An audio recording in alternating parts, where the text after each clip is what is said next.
بسم اللہ الرحمن الرحیم۔ السلام علیکم۔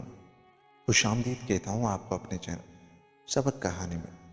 چلتے ہیں آج کی کہانی کی طرف، مگر آگے بڑھنے سے پہلے اگر آپ نے ہمارے چینل کو سبسکرائب نہیں کیا تو تھوڑا سا اپنے انگوٹھے کو ہلا کر ہمارے چینل کو سبسکرائب کر لیں۔ پرانے زمانے میں ایک بادشاہ تھا جس کا ایک بیٹا تھا۔ شہزادہ بڑے ناز و نام میں پلا تھا اور بادشاہ اسے بہت چاہتا تھا۔ جب وہ نوجوان ہوا تو ایک دوسرے ملک کی شہزادی پر عاشق ہو گیا۔ یہ شہزادی شہزادے کو اس قدر پسند تھی کہ وہ ہر وقت اسی کے خیال میں کھویا رہتا تھا اور اکثر دوسرے ملک اسے ملنے جاتا تھا۔ ایک روز کا ذکر ہے، شہزادہ شہزادی کے پاس بیٹھا ہوا تھا اور وہ دونوں دنیا جہاں سے بے نیاز آپس میں باتیں کر رہے تھے کہ اچانک شہزادے کو ایک بری خبر ملی۔